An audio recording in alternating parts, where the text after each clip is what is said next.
Nah, baik. Jadi kita akan belajar pemrograman yang namanya bahasa Python atau Python ya, bahasa Python. Jadi kenapa kita programming bahasa Python? Karena yang pertama bahasa ini itu ada di berbagai platform. Jadi komputer kita apapun ya, Windows, Mac, Linux segala macam ada gitu. Meskipun malam ini kita akan menggunakan layanan cloud sebetulnya, tidak menggunakan instalasi. Oh iya, by the way ada beberapa orang yang saya jadikan co-host, jadi kalau ada teman-teman yang mau masuk, di approve aja lah ya, di admit ya. Oke. Jadi ceritanya bahasa pemrograman ini ada di mana saja. Ini ada yang baru masuk, tolong di admit ya untuk co-host. Terus bahasa pemrograman ini disebutnya namanya interpreted. Kalau interpreted itu maksudnya apa? Bahasanya itu kalau kita buat programnya, kita langsung ketikkan itu langsung dieksekusi sama dia, nggak perlu diproses compile dulu. Jadi kalau ada proses compile dulu. Nanti kita lihat ya gimana cara sebetulnya gitu ya jalaninnya. Nanti kita hands on ya malam ini kita. Nah, yang membuat saya tertarik kepada si Python ini, Python tuh saya sebetulnya dari dulu nggak terlalu suka. Yang hebat itu dia library-nya, pustakanya itu luar biasa, banyak. Nanti kita akan melihat sedikit demi sedikit ya kenapa kita menggunakan Python. Malam ini belum menggunakan library. Misalnya kita akan membaca berkas Excel gitu, kita proses, nah ini ada. Kita ingin buat plot, wah ini ada, segala macam. Sehingga Python ini karena memiliki banyak pustaka, sehingga dia bisa dipakai untuk berbagai hal. Bahkan kalau kita lihat ya, kalau untuk non-programmer seperti Anda-Anda ini ya, banyak yang menggunakan Python. Jadi Python itu digunakannya di baik kalau kita cenderungnya kan data science ya, tapi juga di bidang ilmu sosial, menganalisis bahasa segala macam itu banyak digunakan Python. Pokoknya kalau kita berproses mengolah data, datanya berupa teks apalagi wah ini Python banget gitu ya. Jadi itulah sebabnya Python. Nah, yang menariknya lagi selain Python tentu saja kita bisa belajar bahasa yang lain lagi ya. Misalnya untuk statistik itu ada bahasa bahasa R ya. Belajar bahasa R. Wah, harus belajar satu bahasa lagi. Aduh, repot ya. Jadi saya mau ngajarin udahlah pakai Python aja sehingga semuanya bisa dikelola dengan baik gitu ya. Nah, saya udah ada video-video saya tentang Python di YouTube saya gitu ya. Mengapa pilih bahasa pemrograman Python dan lain segala macam. Banyak sekali tentang Python. Saya buat video-videonya. Nanti silahkan dilihat-lihat aja ya ininya. Nanti kalau tertarik cari aja Budi Rajo Python gitu. Nah, juga selain itu saya juga ada yang ini ya buku yang PDF-nya saya share tadi ya. Nah, ini ada lucunya juga. Lucunya itu adalah kalau di dunia apa namanya IT ini ya banyak buku-buku. Nah, yang penulis buku yang cukup banyak juga nulis buku itu ada namanya Budi Raharjo. Tapi Budi Raharjonya itu bukan saya. Jadi lucu banget ya Budi Raharjonya itu kalau dia pakai ejaan baru ya Raharjonya J, kalau saya DJ kan ya ejaan lama. Nah, jadi suatu saat dulu saya ngajar kuliah bahasa pemrograman C++, C++. Nah, suatu hari ada datang mahasiswa ke saya, Pak Budi, minta tanda tangan di buku C++ yang ditulis Pak Budi. Padahal itu buku itu bukan saya yang ngarang. Gimana dong? Akhirnya saya tanda tangan juga. Kasihan kali ya mahasiswanya. Saya kasih tahu itu bukan saya gitu ya.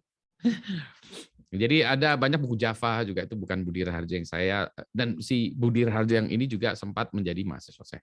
Anyway, itu cerita di belakang layarnya.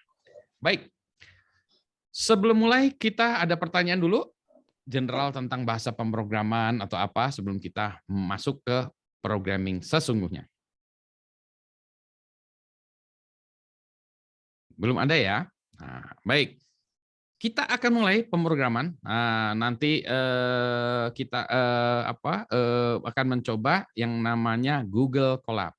Jadi saya mau minta Anda nyalakan browser Anda. Nanti kalau susah share screen ya. Kita ngobrol bisa langsung share screen. Nyalakan web browser Anda, terus pergi ke yang namanya Google Colab. Nah, sebentar. Jadi kalau di search engine saya share ini saya aja ya. Share screen saya adalah share screen Firefox. Nah ini ya.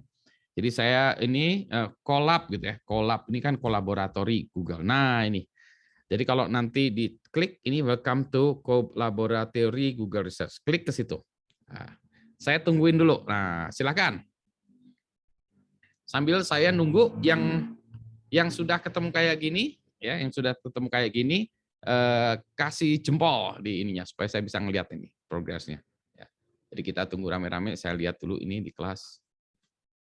Oke, yang sudah, yang lainnya saya tunggu dulu ya. Jadi sabar kalau yang internet linknya kenceng, nah, keren. Kalau yang lambat, ya sabar ya, keluar sampai keluar gitu.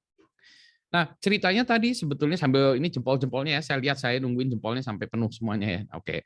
Jadi ceritanya gini, kalau saya ngajarin Python ya, itu Python itu sebenarnya bisa diinstal di komputer kita. Tapi saya sering kali dulu ngajar itu pusing. Karena ini mahasiswanya itu OS-nya beda-beda, ada yang pakai Windows, ada yang Windows 7, Windows 10, Windows 11, terus ada dulu 11 belum ada ya. Ada yang pakai Linux, ada yang pakai Mac OS, Linux yang beda-beda distribusinya, sehingga ketika ngajar untuk 20 orang aja gitu ya, itu saya punya 25 masalah. Hanya untuk instalasi Linux-nya, yang ini kok nggak jalan gitu ya. Sorry, hanya ini ya untuk masalah dengan Python-nya. Nah, Python pun ada Python versi 2 dan Python versi 3, sekarang 3. Jadi yang mainstream sekarang 3. Dulu tuh masih Python versi 2, sehingga banyak yang masih pakai 2, ada yang pakai 3. Wah, bingung nih. Nggak jalan. Oh, kamu berapa? 27, saya 26. Ada yang versi 3 sekian. Aduh, jadi repotnya.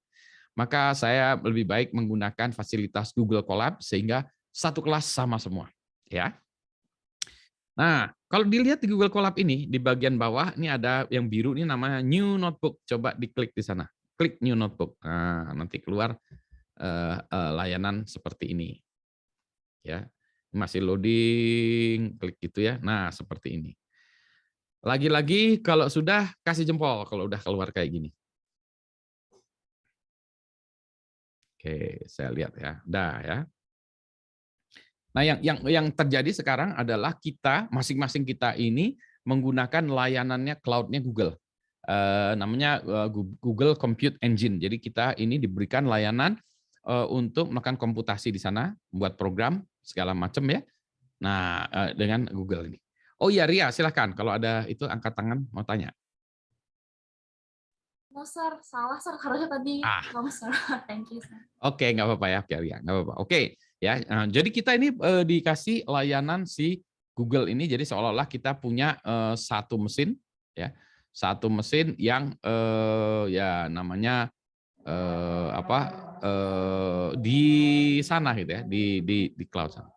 Nah, mari kita klik yang sebelah kanan ini, ada biasanya gambar ya, account-nya itu Google account kita. Kalau kita punya rekening Google, maka di situ ada tulisannya Google account. Ya. Di sebelah kirinya tuh ada connect. Oh iya, di layar Anda kalau ininya putih atau gelap, ini sama aja ya. Saya kebetulan ini saya ambil settingan yang dark gitu ya, night gitu ya, jadi gelap. Tapi Anda juga settingannya biasanya putih by default ya. Nah, di sini ada klik connect ya. Nah, Anda coba diklik connect, silahkan klik connect. Nah, seharusnya nggak perlu sih, tapi nggak apa-apa. Kita coba klik connect dulu. Silahkan diklik connect. Nanti dia bilang connecting gitu. Kalau yang sudah inisialisasi sudah selesai, jempol. Nah, kalau udah connected, keluar RAM, disk itu jempol lagi. Oke. Ya, ini jadi kita sama-sama ya supaya ininya sama-sama. Dan kalau ada pertanyaan langsung ditanya ya, jangan nunggu sampai nanti karena makin susah. Jadi kalau nggak ngerti atau tinggal, bentar Pak, ini apa gitu ya, supaya kita sama-sama semua. Yang lain nunggu ya, semua sekelas nunggu. Ya, jadi kalau ada pertanyaan langsung ngomong aja, Pak, ini gini ya. Oke ya, sudah. Nah, yang terjadi itu adalah kita dialokasikan sebuah komputer. Ini kalau kita klik sebelah kanannya, kalau kita hovering di atasnya ya, nanti dia akan bilang ini connected to Python 3 ya. Google Compute Engine Backend. Nah, jadi kita nyambung ke Python 3. Karena bisa macam-macam ya sebetulnya. Dia menyediakan layanan macam-macam. Kemudian memorinya ada 0,76 GB, jadi 60 mega ya. 0,76 kepake dari 12 giga ya. Disk 39 GB terpakai dari 107 GB. Ini tergantung dari settingannya. Kebetulan karena saya langganan Google, jadi mungkin ukuran disknya lebih gede. Tapi nggak apa-apa ya. Udah ya itu. Jadi seolah-olah kita punya sebuah komputer yang dikasih memorinya segitu, disknya seperti itu. Ya. Jadi sekarang kita bisa programming di fasilitasnya Google. Hal yang serupa juga bisa digunakan juga di cloud-nya masing-masing ya. Ada yang selain itu AWS juga punya ya, Amazon, Microsoft juga punya, setahu saya Azure-nya. Kemudian juga Alibaba juga bisa membuat ini, tapi saya yang paling familiar dengan ini ya. Tapi sama saja prinsipnya. Sebelah kiri atas ini ada nama filenya. Misalnya ini untitled 4 IPYNB, ada yang untitled 0, tergantung dari file yang sudah di-create di sana. Nah, ini bisa kita ganti. Misalnya untitled 4-nya kita double klik ya. Kita misalnya kelas data science atau apa boleh-boleh ya. Misalnya kelas pemrograman pertama ya. Program 1 misalnya, boleh aja. IPYNB ini Interactive Python Notebook lah kita kira-kira namanya, istilahnya gitu ya. Ini kalau kita enter, nah jadi kayak gitu. Oke, sampai situ oke? Oh, Pak, ini kalau mau buat new notebook ya? Iya, kalau buat new notebook. Ya, betul. Jadi betul Joshua. Kalau nanti kita sudah punya, ini tuh nanti disimpan di Google Drive kita. Sehingga nanti kita bisa coding kayak gini ya, terus nanti kita save, terus besok kita disconnect segala macam, bisa mau kita terusin lagi bisa. Ya, jadi ini nggak hilang tapi ada di Google Drive kita. Ya. Jadi nanti kalau kita yang lama bisa kita load lagi. Saya ada banyak tapi nanti kita lihat kalau sudah di save nanti kita baca lagi. Jadi kita kasih misalnya program 1. Oke ya. Nah, yang menarik dari ini ya, ini namanya notebook sebetulnya, notebook catatan kita ya. Nah, ini kita anggap seperti spreadsheet ya. Jadi ini ada sel-sel yang bentuknya kayak spreadsheet. Tapi kalau di spreadsheet itu isinya kita teks dan value, rumus ya. Ini program, ya program. Nah, di sini kalau kita lihat ada plus kode, ada plus teks. Nah, ini kalau kita di spreadsheet itu nambahin rows ya. Bedanya kode dengan teks apa? Nah, kalau kode adalah kode program, kalau teks catatan kita. Jadi kita misalnya misalnya kita bisa membuat kayak makalah ya. Ini adalah ini keterangannya atau catatan kita, terus kodenya di bawahnya. Ya, atau ada kode terus kita bilang keterangan di bawahnya kita bilang kode itu menjalankan gini-gini. Jadi kita bisa cerita, bisa mencatatkan dokumentasi dengan kode jadi satu tempat. Kalau dulu kejelekan programmer tuh paling jorok kalau nulisin ini ya, teks ya. Jadi ada program tapi nggak ada keterangannya. Ini apa? Malas lagi dia membuat dokumentasinya. Nah dengan cara begini, dengan cara notebook ini dokumentasinya jadi satu sehingga orang atau programmer berikutnya lagi bisa melihat ini programnya apa. Ya.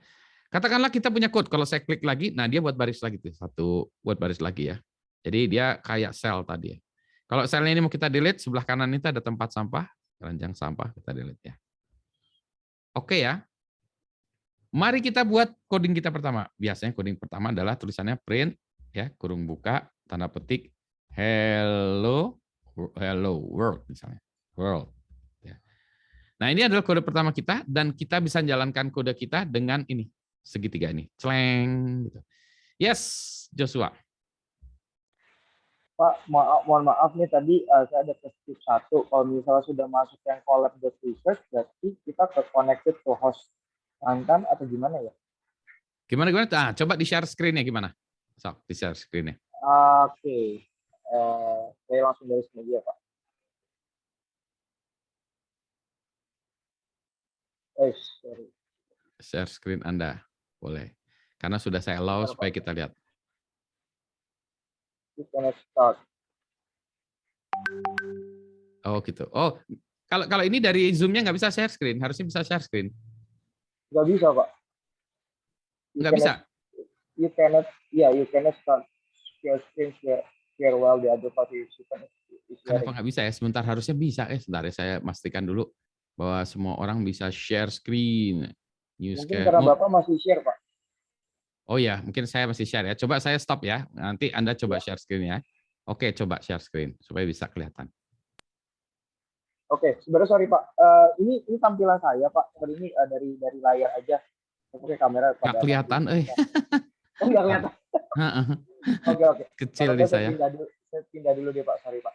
Saya pindah dulu Enggak, itu langsung di share screen aja, nggak apa-apa kan ya, bisa kan ya, di zoom-nya di situ kan ya? Iya, tapi saya beda device. Saya lagi ini satu di layar, satu yang ini di HP. Saya pindah dulu Pak. Oh iya. Oh ya, jadi Anda online-nya di HP, ininya di layar ya. Oke. Oke, sambil nunggu Joshua, ada lagi yang punya pertanyaan atau ini sudah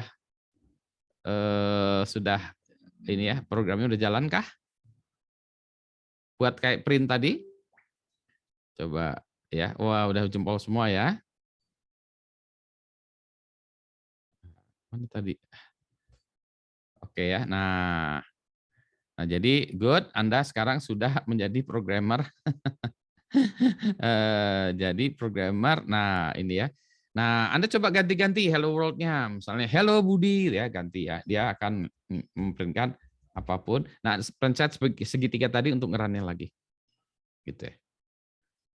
Silahkan kalau ada pertanyaan atau komentar dulu.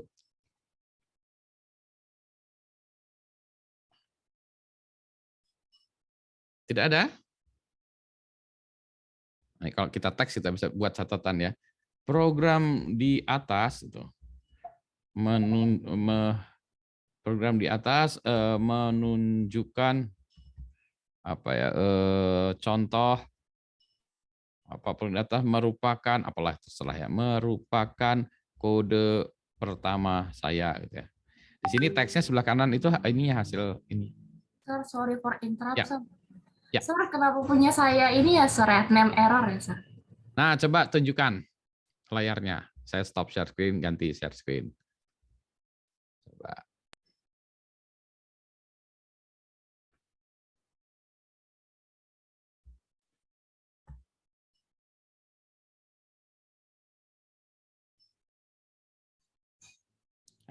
Kan tadi harus ada print hello-nya. Jadi harus pakai print, kurung buka, kurung tutup, hello. Coba lihat kode saya lagi tadi ya. Coba kita lihat ya. Saya lihat kode saya lagi ya. Saya tunjukkan kode saya lagi. Kode saya tadi. Mana kode saya ya? Ini dia. Saya share lagi. Share screen kode. Nah, ya. Kalau dilihat itu harus tulisan ada print, kurung buka, tanda petik, hello Budi, tanda petik, kurung tutup. Harus kayak gini.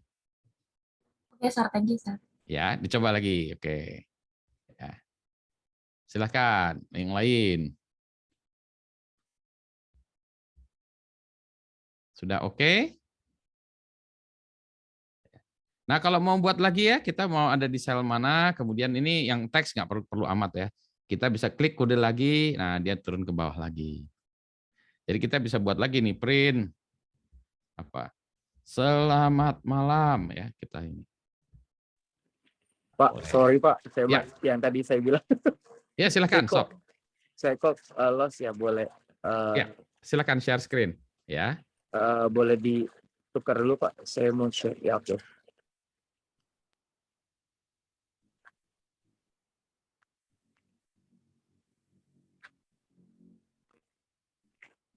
Kalau dari sini kemana ya Pak? Nah, di sebelah kanan bawah tuh ada biru, namanya New Notebook, sebelah kanan bawah tuh. Oke. Tapi keluarnya gini doang Pak dari tadi Pak. Kenapa? Keluarnya tampilannya ya, gini doang. Nah, ini kan ya sudah, ini initializing, nah ini udah sama gitu ya. Oke, naik ke atas ya, ke atas udah. Ini nih help-nya nih, sebentar. Oh ini sebentar, ini kok ininya nggak ada ya, Colab result Google. Welcome to Colab. Oke. Coba klik di yang ini. Coba yang di kiri itu yang garis 3 itu diklik. Coba di klik file. New notebook. New notebook. Ya, coba. Ting.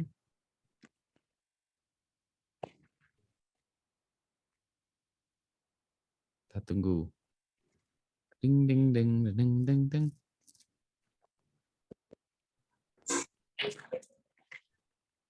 Kita tunggu dulu. Oke. Sip. Oke ya. Oke, thank you Pak. Ya. Oke, yang lainnya sudah siap lagi? Atau masih ada pertanyaan lagi? Oke, sudah ya? Oke.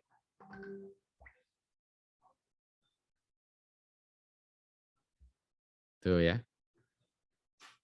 Jadi ini print, selamat malam. Oke, bolehkah kita terus lagi? Nah, kalau udah boleh terus, kasih jempol, oke ya. Baik, nah sekarang kita akan buat yang berikutnya lagi ya. Ntar ini saya pindahkan ke atas saja. Biar ini ya, oke. Chrome-nya saya kecilkan dulu. Ini juga PowerPoint saya matikan dulu. Oke, biar nggak banyak. Oke ya. Baik, saya sekarang balik lagi. Saya share screen lagi. Oke. Oke, udah kelihatan lagi ya. Oke. Now, sekarang di dalam ini kita mulai. Nah, kita buat baru lagi ya. Sekarang kita buat kode. Nah, saya buat sekarang ini. Bentar, saya gelapin dikit aja nggak apa-apa. Nah, biar saya agak gelap sedikit ya. Baik, nah sekarang kita mulai dengan membuat variabel. Saya misalnya X sama dengan 5. Kita enter, kemudian Y sama dengan 7. Ya. Z sama dengan X plus Y. Nah, sekarang kita buat print kurung buka, Z kurung tutup. Kita enter. Ya udah ya, misalnya gitu ya. Kemudian kita run. Maka hasilnya adalah dia mencetak 12. Ayo, silakan dieksekusi. Nanti kalau yang udah, kasih jempol. Oke, sudah banyak jempol ya. Jadi codingannya gampang ya. Oke, sekarang kalau saya ingin mencetak X, Y, Z-nya, ini gampang.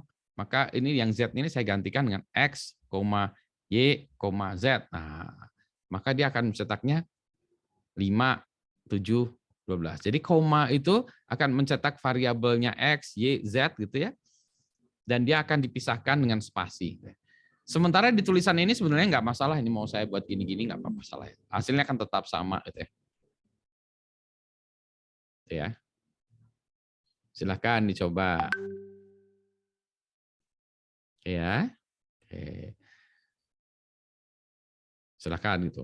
Nah, sekarang coba Z-nya adalah X kali Y. Coba X kali Y. Di sini kali. Jadi ganti aja plusnya dengan kali. Kali adalah bintang. Coba. Kalau yang sudah, jempol.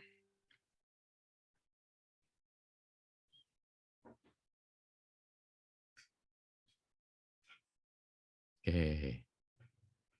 Oke ya. Sekarang bukan kali, bagi. Silakan X dibagi Y. Hasilnya berapa kalau X dibagi Y? Coba saya pengen tahu. Hasilnya kalau X dibagi Y berapa? Coba tuliskan di chat. X dibagi Y jadi berapa? Saya lihat dulu chat Anda.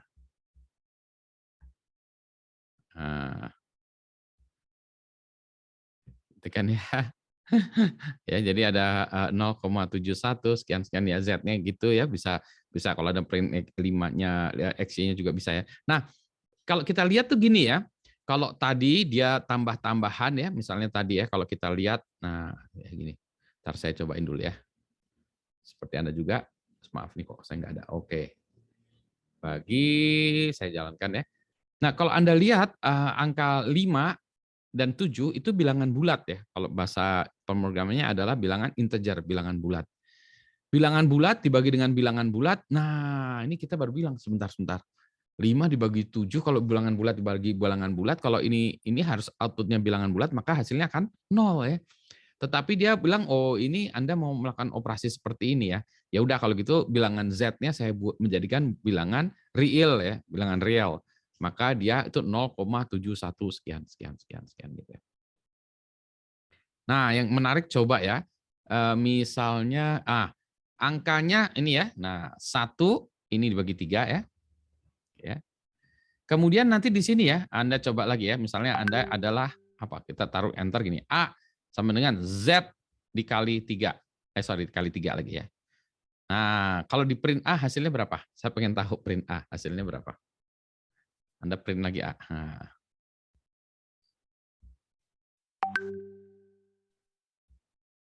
Oke.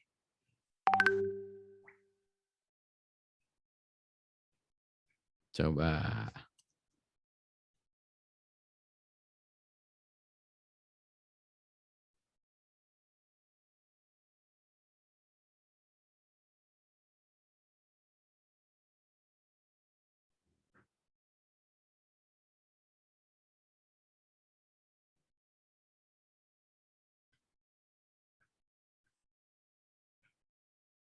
Ayo, itu yang 57-nya masih salah tuh, Haryanto. Kan 1 dibagi 3, XY-nya belum diganti tuh.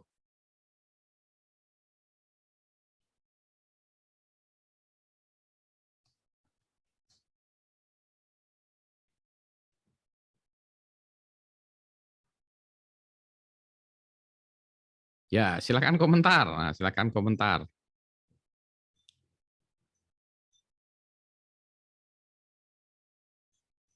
Ayo, siapa yang mau komentar? Jadi kalau kita lihat ya, 1 dibagi 3 kan kalau yang sampai print Z ini, dia hasilnya 0,3333333 terus ya gitu ya. Kalau 0,3333 kali 3 hasilnya kan 0,9999 harusnya kan ya. Enggak, tapi sebetulnya di dalam ininya bagaimana si Python itu menyimpan datanya itu sebetulnya dia 1/3 gitu, bukan 0,333 gitu ya. Sehingga kalau dikali 3 lagi dia balik lagi jadi 1 ya. 1 tetapi 1 itu bilangan real ya, makanya dia sebutnya 1.0 itu disebutnya, bukan 1 tapi 1.0. Ya. Jadi dia tidak melakukan pembulatan ya, dia tetap direpresentasikan dengan bilangannya ya. Oke, ada pertanyaan. Ini tentang aritmetik ya. Jadi Python itu bisa kita buatkan untuk macam-macam. Kalau nggak ada jempol kita melanjut. Pak, sorry interrupt. Ya, silakan. Pak, berarti kalau misalnya untuk selama kita mau menunjukkan hasilnya harus selalu ada print ya? Betul. Print itu mencetak sesuatu ke layar. Oke. Ya. Nah, kalau saya ingin misalnya ya, pengen mencetak sesuatu ke layar, tapi saya mau pakai bilangannya juga. Misalnya yang print A, ini saya mau tambahkan lagi ini ya. Teksnya adalah A sama dengan gitu ya, A, koma A. Nah, saya bisa gitu juga. Sehingga nanti dicetaknya dia kayak gini tuh, A sama dengan 1 titik. Oh. Ya, jadi yang ininya adalah tetap ini dibuat teks ya. Yang ini adalah angkanya A, ini bisa juga ya. Gitu ya. Oke. Tuh, kalau bingung tanya ya, nggak apa-apa, boleh tanya, harus tanya malah. Karena nanti kalau semakin susah kita makin ketinggalan. Jadi kalau sekarang kita lagi nggak ngerti, bisa diulang, bisa ditanya, nggak apa-apa. Justru pentingnya belajar itu gitu ya, belajar interaktif itu gitu ya. Daripada nanti harus belajar sendiri, mikir sendiri, langsung tanya sekarang. Jadi kayak Joshua barusan tanya aja. Kalau sudah oke, jempol. Jempol. Oke, jadi ini harus sering-sering ngejempol ya, supaya saya bisa tahu. Oke. Oke ya. Kalau di kelas kelihatan, kalau yang masih berkulit itu wah berarti masih belum. Kalau ini udah oke ya. Yang ini belum. Mita Noviani oke, sudah boleh oke. Saya belum lihat jempolnya. Oke. Firly jempol. Oke. Oke ya. Oke, nah sekarang saya buat baru lagi. Diklik di kode lagi supaya kita punya sel baru lagi. Nah, sekarang kita bisa ini ya, buat variabel baru namanya. First, ya variabel namanya panjang ya. Sama dengan nah tanda petik Budi. Nah, last sama dengan Raharjo. Misalnya. Anda boleh pakai nama Anda juga ya. Nah, terus nanti bisa juga di full name sama dengan first ditambah last. Nah, coba di print full name. Apa yang terjadi? Oke, silahkan. Saya pengen tahu hasilnya kayak apa.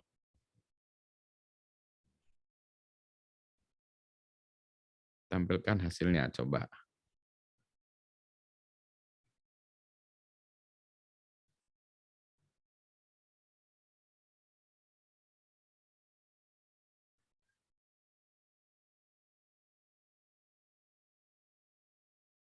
Silahkan, hasilnya seperti apa?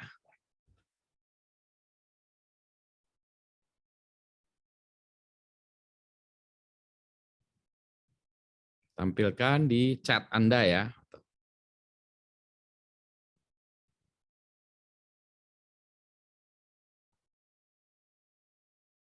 Nah, sekarang kita bisa lihat ya, bahwa kalau variabel itu ternyata bisa juga menyimpan, nanti Peter nih benar nih, nanti pertanyaannya itu. Dia variabel itu bisa menyimpan angka, bisa juga menimpa teks atau kata atau apa. Ini kita sebutnya namanya string ya. Kalau tag itu string, istilah bahasa pemrograman, kita bisa menyimpan string. First kita isi string karakteristiknya Budi, last name, last ya Raharjo, disambung first tambah last.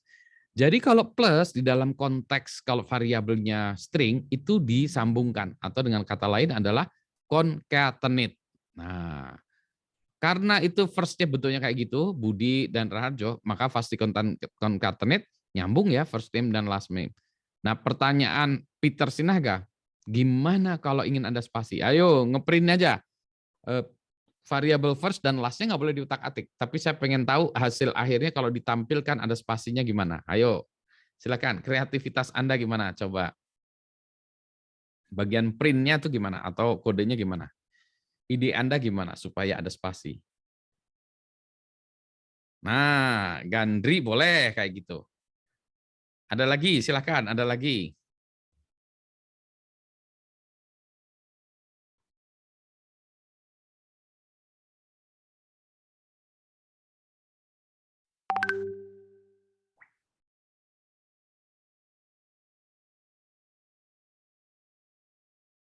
Silakan, ada lagi.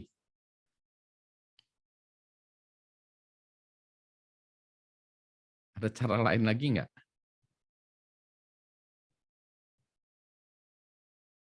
Bingung ya? Ini ujian nih. Jadi kita sekarang menjadi itu ya, kalau di dalam data science kita menjadi bagian hacking skill-nya gitu ya. Betul, cara yang dilakukan Gandri itu betul. Coba dilakukan semuanya. Tapi ada cara lain lagi ya. Ini saya nggak nge-print first nih, tapi saya pencet ada tulis ada first, last deh. Nakal juga ya. Jadi kalau gitu kan, kalau first koma itu otomatis akan memberikan spasi ya. Jadi kayak gitu. Tapi kita nggak punya variabel full-nya, tetap digabung sih. Jadi ini sebetulnya nakal aja, saya gini aja ya sebetulnya. Jadi kalau mau full name ya harus kita proses lagi. Jadi betul seperti kata Gandri. Jadi full name ya, full name sama dengan first ya, ditambah, nah ini spas, tanda petik kasih spasi di dalamnya ya, ditambah lagi last ya, bisa juga kayak gitu ya. Jadi ini bisa juga full name. Nah yang benar memang seperti itu. Ya. Ada pertanyaan atau sudah paham? Kalau sudah paham jempol.